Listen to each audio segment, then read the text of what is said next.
Yes, this is what I wanted to Hey, see. video creator, we know you. For you, it's about more than getting the job done. You'll keep going. Earning a #1 song on the Billboard Hot 100 is something most artists will never do in their entire career. Sean Kingston did it with his debut single at age 17, but today he is in federal prison. Instead of using his talents to create more timeless art, the musician put all of his effort into fraud, forged wire transfers, and luxury scams. Sean became so deeply entrenched into this world of crime that his own mother got involved, and now she is actually serving a longer sentence in prison than him. Then again, when you're 15 years old and sleeping in a car while your mom is behind bars for bank fraud, it's safe to say that the odds are stacked against you. Unfortunately, this is the exact situation that an undiscovered Sean Kingston found himself in. Sean was no stranger to crime during his years growing up in Jamaica, catching himself a breaking and entering charge at only 11 years old. But thanks to his roots, he was no stranger to the power of music either. His grandfather was Jack Ruby, a well-known reggae producer who worked with the likes of Bob Marley. Sean was inspired by his grandfather's story and saw music as a way out of his situation. My mom left, it was like, I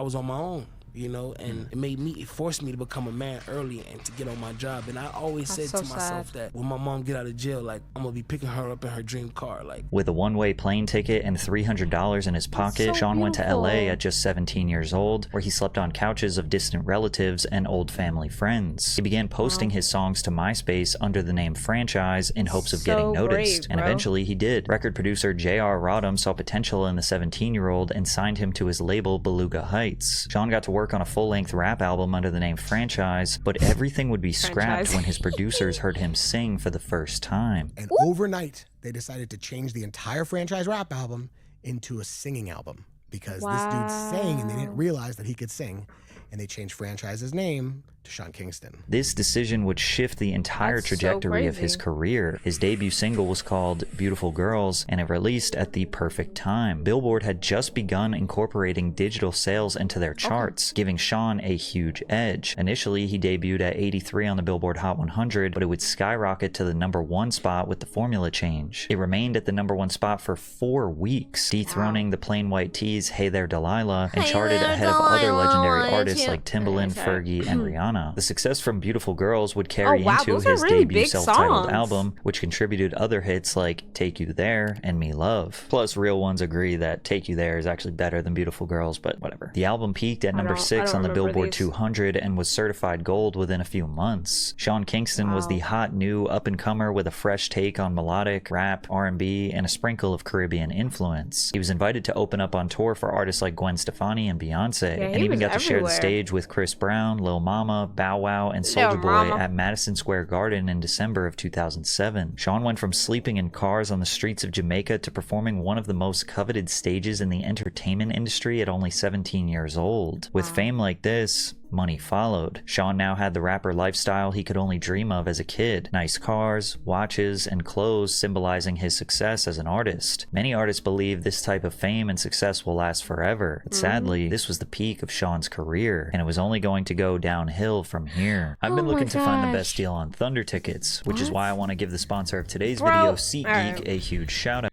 There are more than and more and all the greats, but the NBA season starts, you know your guests every use code. Use the code, guys. Use the added code. to your account. Dropped his sophomore album titled Tomorrow in September of 2009. Much like his previous record, the album had some standout tracks such as Fire Burnin', which spent 21 weeks on the Billboard Hot 100, peaking at #5 on the charts. The album itself was much less successful, peaking at 37 on the Billboard 200 before dropping off the list entirely 5 weeks later. However, Sean clearly had an immense talent for writing music and found other ways to top the charts. He co-wrote Jason Derulo's song What You Say, which also peaked at #1, meaning Sean Kingston technically has 2 #1 hits. He then collaborated with Justin Bieber on the track Eeny Meeny, which spent 18 weeks on the Billboard charts and peaked at #15. Bro, he's actually and this really could have been a great lane for Sean to just go all the way in on. The life cycle of a popular artist is really difficult to predict. Songwriters can have much longer careers because they don't have to tour or maintain a brand, but that spotlight strokes the ego, and Sean didn't think it would ever fade. Unfortunately, life threw an unexpected twist when Sean was hospitalized after a nearly fatal jet ski accident. I was going 75 miles per hour. As I got close, you know, jet ski doesn't have any brakes, so as I got close, I tried Wait, to try to slow down because I knew I couldn't make it under because the tide got high. It looked like I could have I could have went under, but as I got close to it, I started noticing that the tide, it was rising up. So I started going 75 miles per hour, like that guy. That was crazy. And then I hit the bridge. I hit a bridge and I tore my aorta, which is the tube that connects to your heart. On top of his torn aorta, he had a broken jaw, wrist, and ribs. After 2 separate heart surgeries and 23 days in the hospital, Sean walked out alive and well. Sean worked hard to live a lifestyle where he could party all day and ride jet skis as much as he wanted. But now that same lifestyle he fought for had nearly killed him. But that still did not stop him from throwing ragers at his mansion and getting sued for all the hole-covered walls he left behind when he moved out. Sean could have walked away from this accident with the realization that he was moving too fast, but it seems like that wasn't enough to teach him that lesson. After 4 years without a full-length release, Sean came back with his 3rd album, Back to Life, in 2013. The album had a standout single, Beat It, featuring Chris Brown and Wiz Khalifa, started at 52. Although the full-length LP failed to even touch the Billboard 200 charts and received generally negative reviews from critics. And this isn't surprising considering Sean is more of a singles artist. He wasn't known for cohesive and immersive albums like Kanye West or even Chris Brown, who built bodies of work that fans consumed from front to back. Sean's success lived and died on the strength of singles, songs that dominated radio, lit up the clubs, and soundtracked the summer. And that's the danger of being a singles-driven artist. You need a constant stream of hits to stay relevant. Every summer, every radio cycle, every club, you have to deliver another anthem or the industry moves on. It had been 6 years since his peak, and Sean was not able to keep up with the modern club sound. But that doesn't mean he was in a tough spot financially or had to go back to sleeping in his car. He had built a lasting legacy and generational wealth for himself and his family. Even then, he still had a loyal audience willing to follow his journey and the skills to continue writing music for himself and other artists. But it wasn't necessarily just about the money for Sean. It was about the status, the luxuries. And now that he was losing that, he became desperate and would embark on a life of crime just to maintain this lifestyle. Early cracks began to show in 2012 when it was revealed that Sean owed over $130,000 to the IRS after failing to pay his taxes in 2009. Of course, rappers and hip-hop artists aren't particularly known for their love of paying taxes, but headlines discussing Sean's finances became more pervasive. Lil Wayne sold his entire catalog because that man was so broke. He had to sell his music.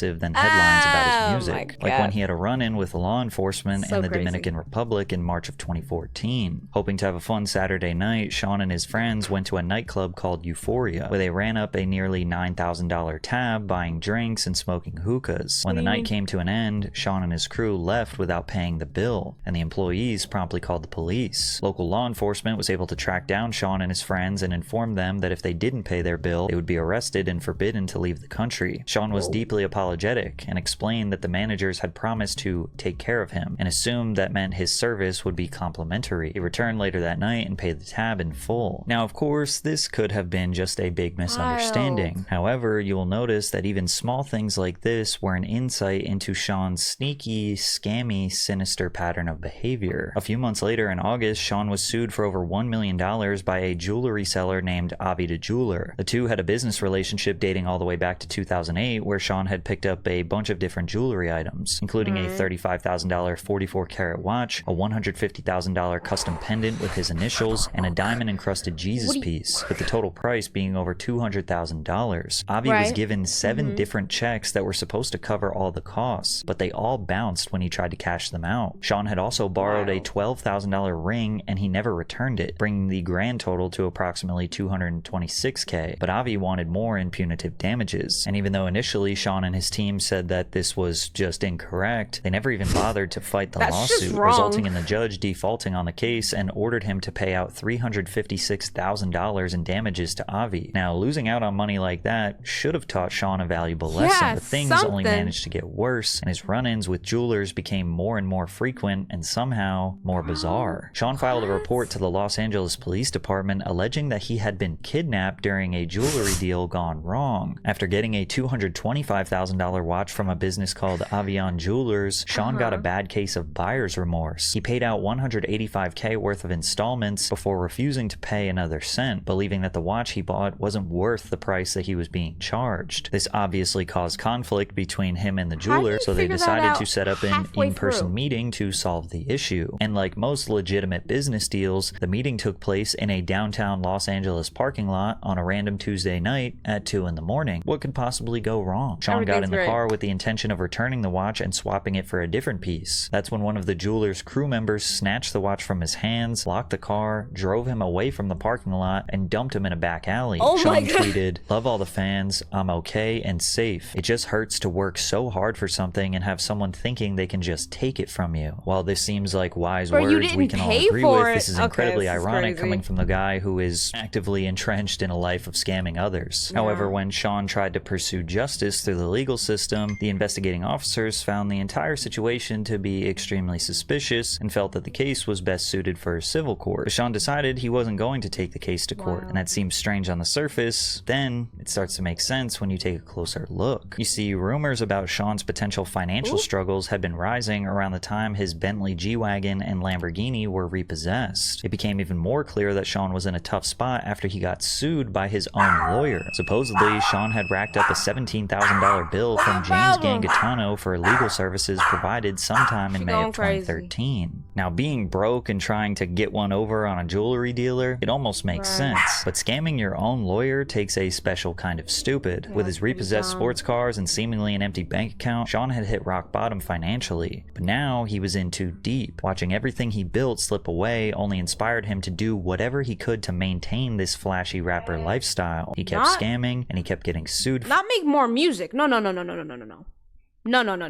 for it. In March of 2016, a new lawsuit against Sean was filed by Haymoff Jewelers. Sean had traded in a used Rolex for a new $59,000 watch and a $19,000 bracelet, but never paid off the remaining $25,000 balance, despite promising to pay the next day. Judge ruled in the jeweler's favor and ordered Sean to pay out $44,000 in restitution. From here, Sean just kept racking up lawsuits like it was his full-time job. August of 2016, he was sued by another New York City jeweler named Aquamaster, who alleged that he had a $300,000 tab that had Aquamaster, come on. gone unpaid. After picking up 9 different pieces of jewelry, he claimed that his manager would send a wire transfer for the full amount. Instead, they received 2 checks, both of which bounced. Sean got sued by yet another jeweler in April of 2017 who claimed that Sean bought a $46,000 Rolex with 10 grand up front, but sent checks for the remaining amount that also ended up bouncing.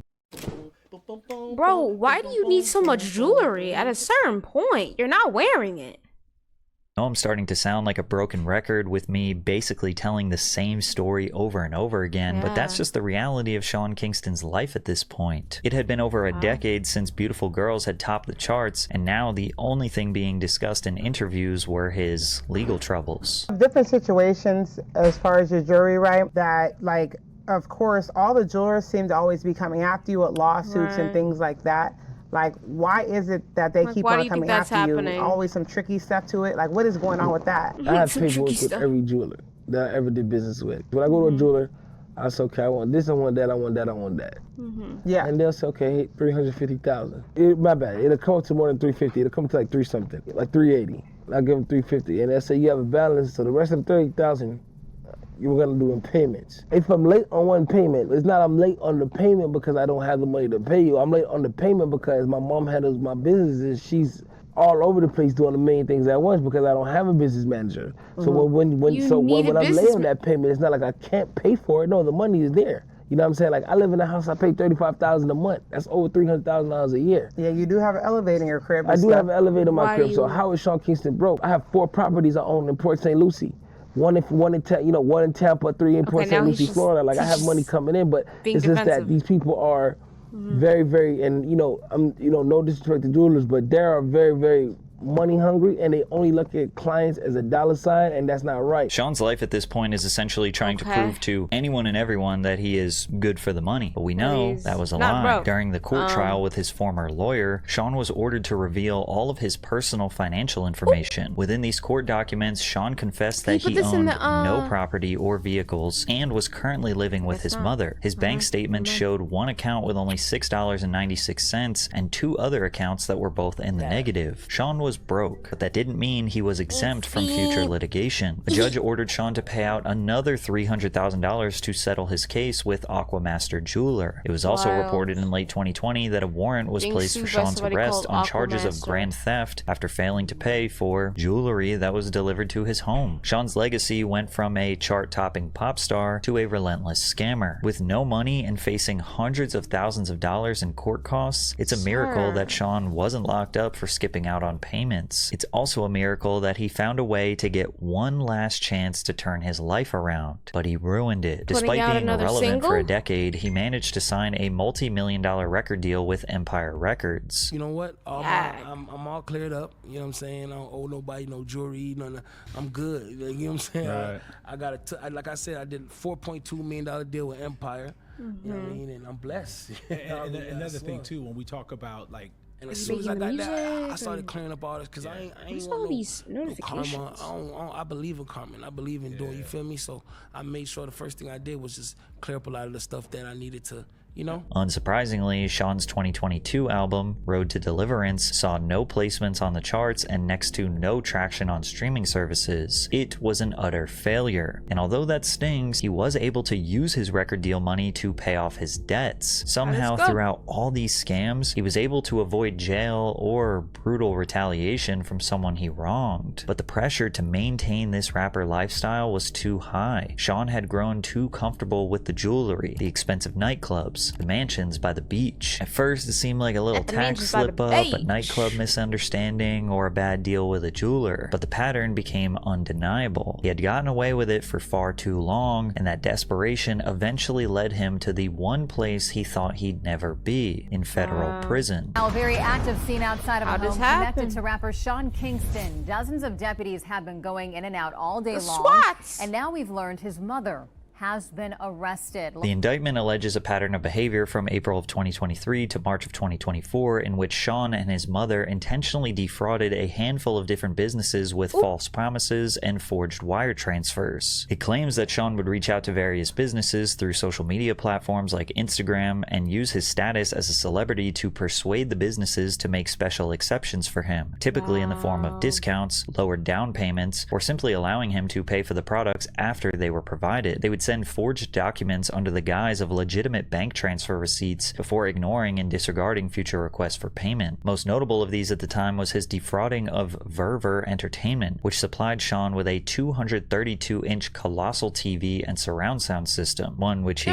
never paid for. Sean reached out to the company in September of 2023 on IG, claiming he needed the biggest TV they had for his house and claimed it was going to be featured in an upcoming music video with Justin Bieber. Sean told the business owner, Ariel Mateos, "We're gonna go viral and shut the internet down. I hope you're ready. Watch how many new customers you get from doing this with me. Mark my words. Your life is gonna change after this. Watch and see, my brother." The full agreement was for Sean to pay $47,000 upon completion, receiving a social media agreement discount with a smaller down payment of just $30,000. Ariel and his crew began installing the TV and sound system in Sean's home, providing updates over text, and fully completed the project on December 17th. However, as days went by, Ariel tried to get in contact with Sean, but was ignored. On the off chance Sean did respond, he would just make excuses and try to brush the conversation away. Ariel was growing rightfully impatient. Not getting paid for your services would be more than enough to frustrate someone, but he also needed to pay his manufacturers for the materials used for the TV, and he was running out of time. Eventually, Sean sent a document that appeared to be a bank transfer for $40,000, although this was still $7 grand short of their agreement, but it didn't even matter anyways because this document was completely forged and the wire wire never hit Ariel's bank account. Sean invited Ariel and his team over 2 separate times to pick up a check for the money, but turned away both times by his cousin, who claimed that no one was home. Ariel was in frequent contact with Sean's mother as well, who was also being difficult to work with and delaying payment. After over a month, countless false promises, and $47,000 left unpaid, Ariel's patience had officially run out. He writes, "I'm suing you all. Sean is a scammer and not a very smart one. My lawyer has everything ready to file. I'm suing everyone, and we will make it public. There are no more chances. You won't play with our time anymore. You will pay up to the last penny, the full price of the screen without any discount, as you also breached the part where you were supposed to promote and advertise for us. We trusted in Sean. We waited more than we should." And while Ariel was filing that lawsuit, Sean would get wrapped up in another one for doing basically the exact same thing. In March of 2024, Sean reached out to Andriy Nikolenko asking to purchase a watch listed at $342,000. He promised to pay with a wire transfer the same day he got the watch, and Andriy generously offered him a complimentary Rolex watch on top of the Richard Mille he was purchasing. Sean also mentions that he was shooting a music video with Justin Bieber, suggesting that he possibly would be interested in shopping with the jeweler. And at this point, Justin Bieber's got to sue Sean Kingston as well. Right? Bro worked with him one time 15 years ago, and he was scamming people for TVs and watches over it. Sean was excited about the potential business relationship he was creating and called Andriy a brother for life, offering loyalty and promising to take his company to the next level. He even promised that Justin Bieber would be purchasing stuff from his store that weekend. He even went as far to promise that Sean would only purchase watches from him moving forward, but of course, this was all a lie. Sean decided to put in orders for more extremely expensive watches, bringing the grand total to $480,000, which Sean's mother supposedly paid for by providing proof of a Bank of America transfer statement. Take a look at Sean's manipulative behavior here. You can see he's making demands to make sure the watch is perfect. But bro, please let this watch fit tomorrow, lengthwise. Dealer says 44mm will be there tomorrow. I know, I'm saying I hope the links fit my wrist size, brother. Dealer says everything will be perfect. Then he lets Sean know that he needs the money so he can pay his suppliers, because they will not provide him with watches anymore if he doesn't pay them. Sean says, "King, I trusted you.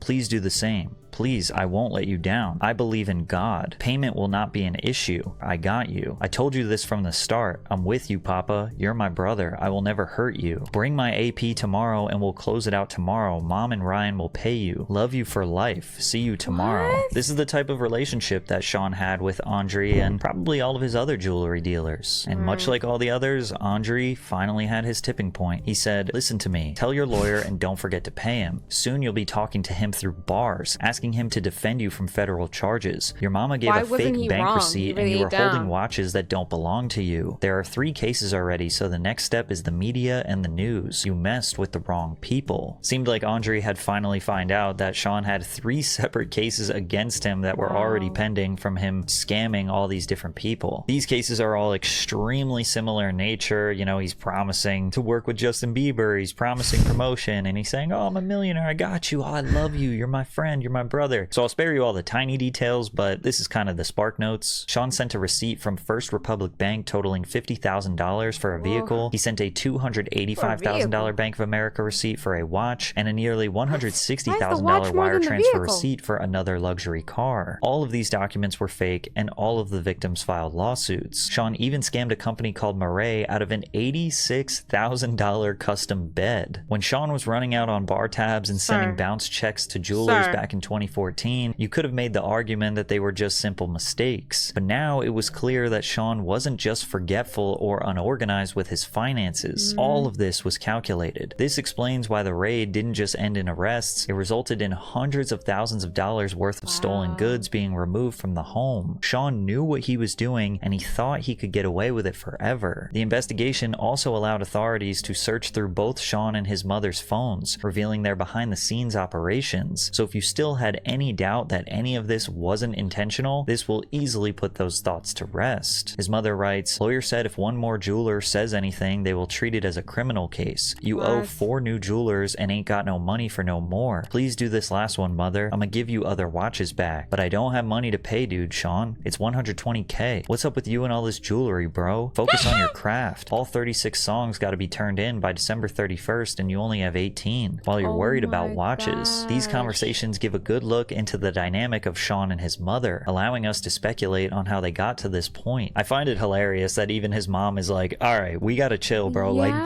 get in the booth, bro. Get in the studio. Make some songs. Then again, considering Janice's previous convictions relating to bank fraud and filing false documents, she may have been running the show. She knew he was clearly addicted to scamming and acquiring all of these luxury things that he did not need, but since she was highly experienced in forging documents, she helped him get his fix. Therefore, she's complicit and just as guilty as him. She worked with two individuals named Mark Mosqueda and another named Ryan Music that she facilitated these forged documents with. Within these conversations, she made her intentions very clear with her doing shady business. Can you do this receipt so I can have them leave me the F alone? Do Bank of America, $285K. It's my people, just to shut him up. The evidence couldn't be any more clear. Both Sean and his mother Janice willingly and intentionally scammed a plethora of different business owners with false promises and forged documents. They were found guilty for a heap of different financial crimes. Janice was sentenced to 5 years in prison with 3 years of probation, and Sean was sentenced to 42 months or 3.5 years behind bars. A heartbroken Sean Kingston burst into tears as U.S. Marshals took his mother into custody, begging them to protect her. Sean's legal representation chalked up the situation to his ignorance on money management and claimed that he was addicted to buying jewelry. Of course, none of these are valid excuses. When you're addicted, you go to rehab. When you have a lot of money, you hire someone to help manage it. And when you have no money, you either cope with the fact that you can no longer afford luxuries, or you go get your bread up. Time and time again, he lied to people's faces, scammed hardworking business owners, and forged documents just to surround himself with meaningless possessions. Watches, chains, giant TVs, luxury beds. It was about ego, about clinging on to an image he could no longer afford. And because Sean built his life on exploiting trust for shallow status symbols, it's no surprise that nobody cares about his downfall. So when he finally landed himself in jail, it wasn't shocking, it wasn't tragic, it was the inevitable conclusion of someone who got exactly what they deserved. Dang. When launching your membership... Dang, buddy. Dang, buddy. It's the dumbest edition. That's what I'm saying. Like, what do you mean? What are you talking about? The need for watches and jewelry when you can just buy land. No, legit. Like he bought the most like appreciative like thing to get.